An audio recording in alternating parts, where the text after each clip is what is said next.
Simonouk. Chapitre 7. Ottawa. 8 heures. Il pleut sur Ottawa. Assise dans le bus de la ligne 19, Anayok se rend au service correctionnel du Canada où se trouve son bureau. La fascination qu'elle éprouvait encore un mois plus tôt pour la grande ville l'a quittée. Le front posé contre la vitre dégoulinante, elle pense que la routine ressemble un peu à une matière collante qui la recouvre de la tête aux pieds. Spontanément, les images de son pays blanc persistent et se superposent à celles qui défilent au gré des avenues. Parmi les silhouettes floues des passants, elle se prend à suivre des yeux la marche d'un garçon qu'elle a pris pour Zakaria. Une mauvaise farce. « Je ne me fais pas à cette absence, murmure-t-elle, alors que le jeune homme disparaît au coin d'un bloc. Je suis toute vide. » Elle sait pourtant l'énergie, l'espoir et l'enthousiasme que réclame son métier. Mais à quoi bon user ses forces dans ce combat déséquilibré? Si peu de libérations conditionnelles aboutissent. Les Kalunat parlent de réconciliation, mais elle constate que ce ne sont que des mots. La jeune femme emprunte l'ascenseur vers le second étage où se trouve le bureau de Nathaniel Cockburn, le directeur de son département. Cockburn est un Kalunat quinquagénaire qui parle un anglais du Canada dans lequel subsiste un reste d'accent des Cockney londoniens. Après des condoléances formelles, il cherche les dossiers dont Anayok a la charge. Lunettes posées sur le bout de son nez charnu, il lui fait part des sujets. Mauvaise nouvelle. Le détenu Daniel Hickok ne souhaite plus participer au stage de réenracinement que vous avez mis sur pied avec cet ancien de la communauté d'Igloolik. Il dit qu'il ne se porte pas si mal en prison, qu'il n'a pas envie d'abandonner ses compagnons et qu'il a mal au dos.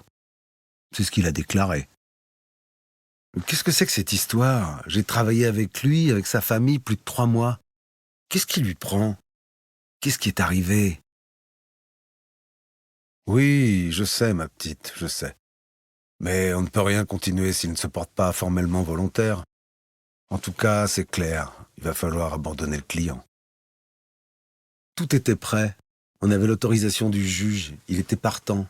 Oh, c'est désespérant. Morose, Anayok retrouve le décor ennuyeux de son petit bureau. Le meuble métallique dans lequel elle classe ses dossiers, le téléphone, l'écran de l'ordinateur, la fichette Proud to be an Inuk, la carte postale qu'elle a reçue de New York et le store qui pendouille et que personne ne remplace. Il faut changer les cartouches de l'imprimante et retrouver une corbeille à papier. À l'heure de la pause, elle s'accorde un peu de temps au fast-food du coin de la rue. La pluie n'a cessé de tomber sur la ville. Picorant ses French fries et son nugget arrosé de ketchup, Anayok appelle Sipi, sa seule amie à Ottawa. La vie d'Anayok serait bien vide, loin des siens, si le hasard de leur vie professionnelle ne les avait rassemblés. Autochtone elle aussi, elle est issue de la nation Ojibwe, qui occupait jadis les rives nord du lac Huron.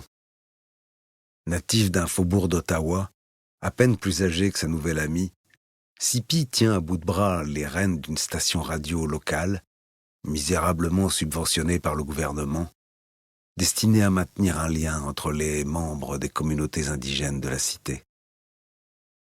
La petite équipe d'animateurs volontaires opère tour à tour dans un studio rudimentaire, situé dans une maisonnette de la rue Vanneau. L'histoire engendre d'étonnantes métamorphoses. L'esprit des fameux guerriers indiens ayant disparu avec leur civilisation, il ressurgit aujourd'hui avec force dans le combat des femmes issues des mêmes peuples. Qu'elles accèdent par refus de l'injustice à des postes de députés, ou qu'elles agissent comme la jeune Sipi avec des actions de terrain, c'est sans peinture de guerre sur le corps, sans hache, sans arc et sans massue, qu'elles mènent courageusement des combats sociaux héroïques contre une force écrasante et sournoise. Sipi dispense sur les ondes ses émissions d'aide administrative, éducative et médicale. Pour combattre la misère des siens, elle ne compte ni son temps, ni son énergie. Dans cette guerre perpétuelle, les coups arrivent de tous les côtés. Depuis quelques mois, elle doit aussi batailler contre une station de radio de musique chrétienne qui veut lui arracher l'accès à la fréquence qu'elle utilise. Assistante sociale de formation, elle connaît précisément l'ensemble des pertes culturelles responsables de l'isolement et de la déchéance. Sous les assauts de la misère, Sipi entretient comme elle le peut le petit feu de camp de la dignité pour que subsistent quelques braises d'espoir dans les vies dévastées qui l'entourent. Tous les vendredis, elle anime une émission permettant aux familles de communiquer avec les leurs, détenues à la lointaine prison de Gravenhurst. C'est par ce biais que les deux jeunes femmes ont fait connaissance. Comme il est glauque cet hiver à Ottawa, si sale qu'il recouvre la moindre lueur d'espoir. Elle a traversé une journée aussi flasque et froide qu'un poisson mort qui gît sur une grève. La laideur a envahi la ville, le ciel et les gens. L'air qu'elle respire est un mélange de tristesse et de solitude, et la lumière du ciel semble couverte de moisis. Mordu par le désespoir, il lui tarde d'étreindre son ami, de se réfugier au creux de son âme chaleureuse. Pourvu qu'il reste assez d'espace dans le cœur de Sipi pour accueillir toute l'eau de ses larmes. Elle se voit comme un petit bateau, assailli par la tempête et qui doit vite entrer dans la paix d'un port pour échapper à l'assaut des vagues dures et froides qui la giflent. On se voit ce soir? Si tu savais comme j'ai froid, j'ai l'impression de me noyer. Rassure-toi, Manayok, je suis là. Heureusement, je n'ai pas d'émission ce soir. Ne t'en fais pas, je serai là pour toi. Je dois passer voir une bande qui traîne rue Elgin. Il faut que je donne un inhalateur à une femme asthmatique. J'y serai vers 18h. Il y a un petit pub pas loin. Ils servent des hamburgers. Si tu veux, on se retrouve à l'arrêt de bus Mackenzie King. À tout à l'heure, je t'embrasse fort. Tiens bon. Les deux filles se retrouvent à l'heure où la nuit nouvelle remplit la ville. Leurs deux silhouettes, un long instant enlacées, se reflètent sur le trottoir luisant. Puis se mettent en marche, bras dessus, bras dessous. Bientôt, elles entendent le bruit d'une bouteille violemment lancée qui se brise. Des cris et des rires éraillés que couvrent les aboiements d'un chien. Là, sous le porche profond d'un magasin désaffecté, se tient la grappe d'humains vautrés que cherchait Sipi. Une grappe de misère parmi laquelle on distingue des regards que le sort a lessivés. Ils sont une dizaine, entassés dans l'ombre glaciale, enfouis sous des tas de couvertures et de duvets. C'est une vision de l'enfer, mais l'enfer serait sans doute meilleur, au moins y aurait-il du feu. Bien que les individus de cette petite meute aient dépassé les limites du désespoir, leurs regards défoncés affichent une sorte de fierté de leur état de fauve brûlé jusqu'au fond de l'âme. Leur réclusion sociale cimente leur identité. L'alcool est leur chant sacré. Leurs bouches édentées rient et crient ensemble. Ils souffrent ensemble, cognent et meurent ensemble, comme des cafards. Le Zao est un petit pub comme il en existe des dizaines dans la ville. Elles choisissent une table éloignée du comptoir, quittent leur anorak et commandent des bières légères. Confortablement installées face à face sous une lumière discrète, les deux amies se livrent à des confidences intimes et profondes. À part un vieil homme absorbé par la lecture d'un journal, elles sont les seules clientes du bar. 3 hommes font leur entrée dans le pub. Un costaud du genre bûcheron, un gros à lunettes, un grand aux cheveux gras. Les 3 arrivants sont d'humeur joyeuse. Ils portent le bonnet et l'écharpe du club de hockey qu'ils supportent. La victoire remportée ce soir les comble de bonheur. Ils reprennent en chœur l'hymne que l'on chante dans les gradins. La performance sportive de leur équipe vaut bien qu'on l'honore avec une belle performance de bistrot. À leurs yeux brillants et à la façon qu'ils ont de se parler fort en postillonnant au visage de l'autre, on comprend qu'ils n'en sont pas à leur premier litre de bière. Jamais on les a autant humiliés. Jamais. T'as raison, putain, on les a trop humiliés. Ouais, la gueule qu'ils ont tirée à la contre-attaque, début de deuxième mi-temps. C'est parti en speed, là. Pif, paf, palais au centre et boum, boulet dans le coin. Rien vu le gardien, baiser, baiser. Tac, baiser de baiser, comme tu dis. Dans sa gueule. Allez, finis ta pinte, y a ces petites sœurs qui poussent. L'alcool monte par les petites veines jusqu'en haut du crâne. Ils ont déjà tout dit sur ce mémorable match. Il va falloir commencer à foutre la merde quelque part avant d'aller mourir au lit. C'est l'heure créative des pochetrons associés.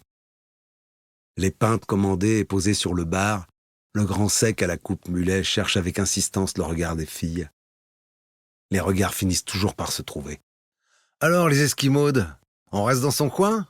On ne va pas rejoindre sa tribu qui campe au bout de la rue, là ?» Les filles échangent un bref regard inquiet. Pas de questions à se poser, elles sont deux proies bloquées au fond d'une nasse. D'expérience, elles savent que rien n'arrêtera le flot de laideur qui va se déverser sur elles. Merde, il ne manquait plus que ça, souffle Anaïok. « Bah alors, on répond pas gentiment au monsieur ? Qu'est-ce qu'il y a de mal à prendre des nouvelles ? Ah, mais c'est qu'elle ne parle peut-être ni l'anglais ni le français. » Les deux amies se lèvent, enfilent leurs anoraks, puis collées l'une à l'autre, elles s'avancent, regard baissé en direction du barrage. « Ah, voilà qu'elles lèvent leur cul, les squaws. Je vous parie qu'elles vont nous faire la danse de l'ours. T'aurais-tu pas un tambour, dame, que je leur tape la cadence ?» Alors qu'elle se faufile vers la porte, le gros en sueur plaque ses deux mains sur les seins de Sipi. « Vire tes sales pattes de là !» crie-t-elle en se reculant brusquement. Elle se tourne vers le serveur. « Toi, tu ne fais rien, toi ? Tu sers à quoi ?» Le serveur se penche au-dessus du bar. « À quoi je sers, moi ? Je sers plus à rien. Tu veux savoir pourquoi ? Je vais te le dire, moi. Depuis que cette bande de dégénérés a installé son QG au bout de la rue, j'ai perdu la moitié de mes clients. On va fermer si ça continue. Vous commencez à nous faire sérieusement chier, les primitifs. On vous a filé des réserves, ça vous suffit pas ? » Il n'y a rien à répondre à cela. Le gros insiste. Il fourre sa grosse main entre les cuisses de Sipi. « Toi, ma cochonne, t'es bonne qu'à faire la pute. » En survivante chronique, Sipi sait qu'elle doit se dissoudre, disparaître et fuir sous la porte. Mais elle oublie de se contrôler et colle une gifle à son agresseur. Un coup de pied la fauche. Elle s'étale à plat ventre sur le carrelage entre 6 paires de jambes. Lorsqu'Anaïok se rue pour la redresser, une main se plaque sur son sexe. C'est là qu'il faut hurler. Hurler comme l'animal. Le temps de stupeur qui saisit les 3 ivrognes permet aux 2 proies d'ouvrir la porte de la cage. Elles sont dehors. Trottoir. Vite, trouvez l'air libre.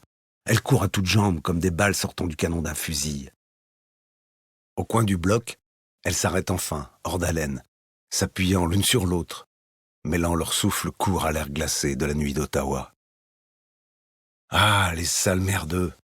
Ça s'arrêtera jamais. On va passer notre vie à baisser la tête devant ces porcs, dit Sipi, peinant à contenir sa colère. Y a pas de raison que ça change. On est leur boulet. Faut faire avec. Dans le petit appartement qu'elle loue rue Eddy, en lisière du quartier populaire de Hull, Anaïok pose ses mains froides sur la théière. Ce qu'elle a vécu ce soir n'a pas arrangé son moral dévasté.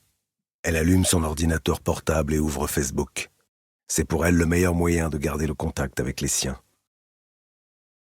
La tête posée sur sa main, elle laisse défiler les images. Les publications se succèdent dans le plus grand désordre. Parmi les photos des vies privées des uns et des autres, les paysages, les exploits de chats et de chiens, elle s'arrête sur un portrait hilar d'un politicien en campagne pour la présidence du Brésil. Une de ses déclarations traverse le bas de la photo. « Si je suis élu, les Indiens n'auront plus 1 centimètre de terre. » Enfin, apparaît une série postée par Kiki. Des portraits de Zach entourés de petits cœurs. Zach a 7 ans et son large sourire édenté. Zach à la fête de l'école, déguisé en petit clown. Alors qu'elle repasse le film de leur enfance, une irrésistible vague d'émotions remonte du fond de son ventre. Une fois encore, un flot de larmes inonde son visage. Comment peut-on contenir autant de larmes ? Elle aussi veut mourir. Elle veut mourir maintenant. Quitter l'horreur du monde. Plus rien ne la tient. Tout l'écrase et le vide lui tend les bras. Le malheur, voilà où elle habite, et c'est ici qu'elle doit vivre.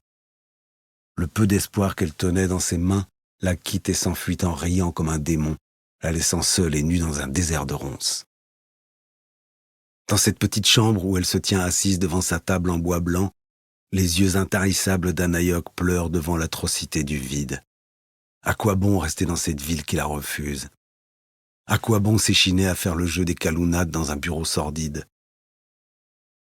Doit-elle passer sa vie à essayer de sortir du puits des épaves irrécupérables et à se faire traiter de cochonne? Putain de blanc de merde. Putain de race, putain de faux cul, assis dans leur bagnole de luxe. À travers ses larmes qui s'écrasent sur le clavier, elle voit le visage trouble de son frère à jamais disparu. C'est vous, vous tous, bande de salopards, qui l'avez tué. C'est vous qui nous tuez. Nous, on se regarde crever un à un. Crever d'alcool ou de drogue, de suicide et de tuberculose. Vous avez fait de nous des larves que vous nourrissez juste assez pour qu'on survive. Simonouk est bien le plus lucide d'entre nous. Il a raison de vouloir tuer ce blanc rosé qui prépare son coup en douce. Larry Jebb et toute cette bande, c'est vous qui m'avez volé mon frère. Vous vous êtes né là où il faut et bien comme il faut. Et moi, je suis né là où il fallait pas. Vous jouissiez de tout en écrasant tout le reste. Et toi, maudit Larry, roi des salauds, dans le ciel tu prends toute la place, à toi tout seul. Même celle des étoiles de Simonouk. Sale bête, tu payeras pour les autres. Emportée par la colère, Anayok ramasse et mélange au fond d'elle-même les poisons qui minent son existence. La mort de son frère, le racisme violent qu'elle endure et l'inquiétude de son aïeul. Des sources de son désespoir jaillit un torrent qui l'emporte dans une sorte de folie vénéneuse. Elle suivra à la lettre la décision aussi vaine que naïve envisagée par Simonouk. Ses larmes ont cessé de couler. Sale bête, roi des salopards, tu payeras pour les autres. Je vais mettre ta tête à prix. Dans la fièvre qui s'ensuit, les mots lui viennent sans effort. Rédiger cette fiction lui donne l'illusion de rétablir la justice. Emportée dans son élan créatif, elle se voit comme une Amazone, une justicière qui harangue les 8 milliards d'humains. Tu vas voir, Larry. Tu vas voir ce qui sort d'une tête Netzelik. Jamais encore Anayok n'avait ressenti une telle urgence. Ses doigts courent fiévreusement sur les touches du clavier, transcrivant le dispositif machiavélique qui s'invente à mesure qu'il s'écrit. Il est minuit lorsqu'elle pose le point final à son œuvre. Il faut encore qu'elle trouve sur Internet la photo de Larry Jebb qui doit ouvrir la publication. Elle en choisit une qui représente au mieux l'arrogance, la suffisance et la vanité du personnage. Il ne lui reste plus qu'à placarder sur son front les mots suivants: appel à l'assassinat de Larry Jebb, puis au bas de l'image, récompense, 10 millions de dollars. Anayok se lève de sa chaise et s'étire. Ses paupières sont lourdes. Elle gagne son lit avec l'impression d'avoir épuisé ses réserves jusqu'à la dernière goutte. Voici le texte d'Anayok. Alerte rouge. Sacrilège dans l'espace. Sans te demander ton avis, Larry Jebb, l'homme le plus riche du monde, s'est accaparé le ciel sous tes yeux. Pour son seul profit et son seul projet de pouvoir absolu, il occupe et s'allie à tout jamais l'une des choses les plus merveilleuses aux yeux des humains, le ciel étoilé de la nuit. Tu as sans doute vu, 20 minutes durant, cette file interminable traverser le firmament. C'est 20 minutes de trop. Et toi, demanderais-tu l'avis de ta famille avant de tatouer le visage de ta mère? Oui, bien sûr. Pourtant, il prévoit d'en envoyer 40 000 en orbite avant fin 2025. Le ciel est notre bien commun. Il n'est pas fait pour appartenir à un seul. L'organisation Étoile considère que le ciel est un territoire inviolable, ainsi que les temples de toutes les religions. En conséquence, pour punir ce crime, Étoile met à prix la tête de Larry Jebb contre une récompense de 10 millions de dollars. Voici la procédure de ta participation et celle pour la manière de toucher la récompense. 1. La somme de 10 millions de dollars doit être réunie par souscription. 2. Cette souscription est dès aujourd'hui ouverte à l'échelle planétaire sur le réseau social Facebook. 3. Pour souscrire, il vous suffit de liker ce post, ce qui vous engage à verser $1 sur un compte bancaire dont les références vous seront communiquées une fois le meurtre commis. 4. Vous aurez connaissance des références du compte accrédité après que A. Le meurtrier aura pris soin d'ouvrir un compte bancaire à son nom ou celui de ses ayants droit. B. Le meurtrier aura publié via Facebook son portrait photo barré de la mention « Je suis le meurtrier de Larry Jebb » et indiquera les coordonnées du compte bancaire accrédité. C. Les souscripteurs informés de l'identité du meurtrier par les médias reconnaîtront son visage comme preuve. D. Les souscripteurs s'acquitteront de leur paiement d'$1 ou équivalent converti dans une autre monnaie. La sonnerie du réveil la tire du sommeil. Molle comme un pantin, elle fait cuire un pancake qu'elle arrose de sirop d'érable et se verse une tasse de thé vert. Puis elle allume le petit ordinateur et s'amuse à relire ce qu'elle a pondu au cours de la nuit. Comment a-t-elle pu écrire une chose pareille? T'es vraiment dingue, ma fille. Pourquoi j'ai écrit ce truc de terroriste? Je ne pensais pas que Sihanouk m'avait influencé à ce point avec son drame de satellite. Je suis carrément devenu son bras armé. J'y vais fort quand même. Mais ça m'a fait du bien de le faire. Ça console de rêver. Je balance ça sur le net et les flics sont chez moi dans le quart d'heure qui suit. Anayok est pourtant assez fière de ce qu'elle a imaginé. Elle s'est creusé la tête pour le système de rançon. Mais il est temps de revenir aux choses réelles. Elle a tout juste le temps de se préparer pour sa journée de travail. Assise à l'arrière du bus, elle regarde la ville s'animer sous la lumière rose de l'aube. Fatiguée avant de commencer sa journée, elle pense à ce texte subversif qui fut le jeu d'une nuit. Plutôt que de se laisser aller vers l'idée de vengeance, elle doit compter sur elle-même pour combattre son désespoir et son mal de vivre, maîtriser le flot de ses émotions et tendre vers une pensée positive. Elle sait que la violence entraîne nécessairement la violence et qu'elle sera perdante au bout du compte. Mieux vaut faire le dos rond. Rien dans la culture d'Anayok ne la prédispose à l'action révolutionnaire, et ce n'est pas un idéal politique défini qui motive l'humble travail social à laquelle elle consacre son quotidien. Ce matin, Cockburn la convoque pour lui confier une mission. Elle devra consacrer tout ce mois de mars à préparer des rapports destinés à documenter la 48e conférence des peuples autochtones qui se tiendra le mois prochain à Ottawa. Honorée par la confiance qu'il lui accorde, la jeune femme se lance avec enthousiasme dans ce travail. Des kilomètres de couloirs et des heures d'ordinateur plus tard, dossier après dossier, Anayok acquiert une meilleure connaissance de l'aide qu'apporte le service correctionnel à ceux que l'on nomme les natifs, purgeant leur peine dans les pénitenciers du pays. Ce travail lui permet de se faire une idée assez juste du désastre. À mesure qu'elle avance dans ce travail de fond, elle en vient à soupçonner son administration de concevoir des dispositifs de réinsertion intentionnellement inopérants. Pire encore, elle se rend compte que les rapports qu'elle fournit ressortent falsifiés du bureau de son directeur. De toute évidence, Nathaniel Cockburn a sous-estimé la sincère implication d'Anayok dans sa mission. À moins qu'il ne la prenne pour une imbécile. Chaque fois qu'elle passe dans le bureau de son directeur, elle le trouve occupé à suivre sur Facebook un forum dédié aux chiens de race. Le quinquagénaire, invariablement vêtu dans le style gentleman farmer, ne cache rien de sa passion. Assis à son vaste bureau d'allure ministérielle où trône la statuette en bronze d'un lévrier en pleine course, il accapare sa subordonnée avec d'ennuyeux commentaires sur les qualités de telle ou telle race canine. 5 jours avant l'ouverture du congrès, elle tombe sur une vidéo qui fait le tour du Canada à la vitesse d'un feu de forêt. Une femme atikamekw de 37 ans et mère de 7 enfants, Joyce Echaquan, a filmé sa mort en direct sur Facebook Live. Dans une chambre de l'hôpital de Joliette, ville de Québec, où elle est admise depuis quelques jours pour de violentes douleurs à l'estomac, on la voit souffrir et supplier les infirmières qui se tiennent à ses côtés. Maintenant l'objectif de son smartphone sur son visage, on la voit et on l'entend hurler « Venez me chercher, il me drogue !»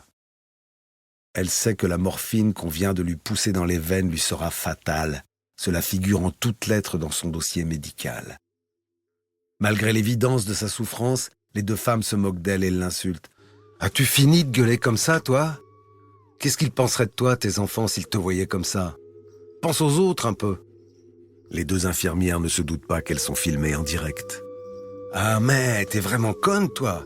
Une putain de conne. Voilà ce que t'es. Puis après un petit temps, toi t'es meilleur pour baiser que pour autre chose. C'est mieux mort, ça, je te jure. Surtout que c'est nous qui payons pour vous. Les images tournoient et se fixent sur un angle du plafond. Le téléphone est tombé sur le carrelage blanc de la chambre. Joyce Echaquan vient de quitter la vie.